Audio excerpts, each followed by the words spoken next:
every time we come across one of these blessed days, whether it's the days of Ramadan, the nights of Ramadan, whether it is these 10 days, one of the things that we are encouraged to do is to add to our routine during these days, and then to maintain an element of that routine after those days.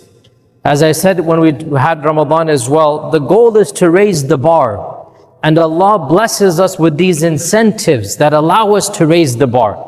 Once the bar is raised, when that time frame is over, it might lower down, but we shouldn't bring it back to where it was before. So one encouragement to myself and all of you, during these 10 days, to add to our routine. And I've spoken about this, and I know that Ustad and Imam have also spoken about this, is a very simple sunnah that is something that should be a part of our schedule as much as we can throughout the year.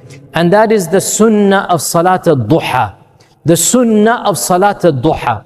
Salat al-Doha is a very, very strongly encouraged sunnah.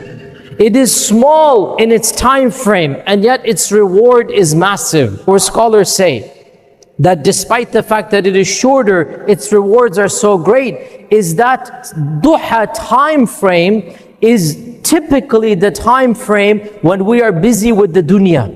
That's when we go to work, when we're in the fields, when we're doing business.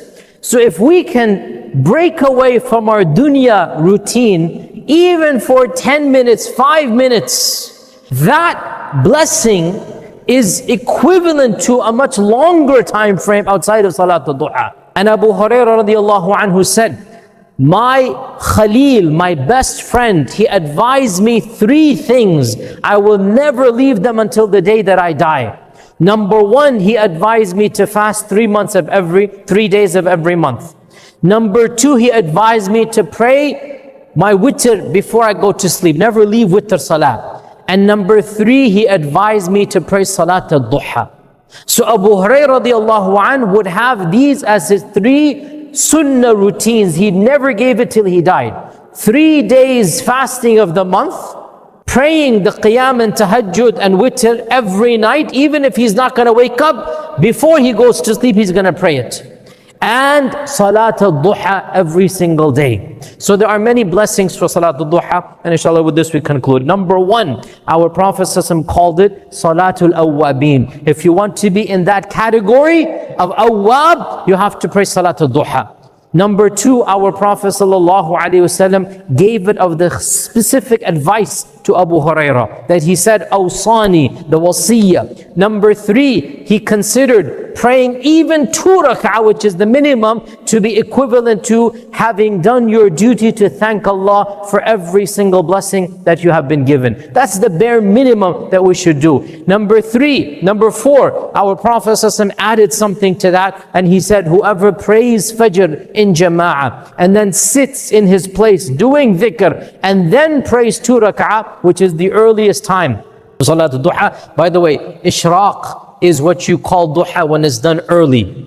So Ishraq is something where uncommon in our culture, as a result of the Indian Pakistani culture. Ishraq is simply the term for Salat al-Duha when it's done in the early morning. But it's also called Salat al-Duha. So if you pray Ishraq prayer after Fajr, but sitting from Fajr until Ishraq time, our Prophet ﷺ said in one report, you will get the reward of Hajj tamma tamma tamma. In another report, he said you'll get the reward of Umrah. The point being, you will get a massive reward for literally, no exaggeration, 45 minutes to 1 hour of ibadah. A massive amount of reward for just sitting after Fajr prayer, doing your adhkar, reading Quran, not doing anything of the dunya, and then as soon as it is time to pray Ishraq, you stand up and you pray Salat al-Duha. He said you will get the reward of an entire Hajj.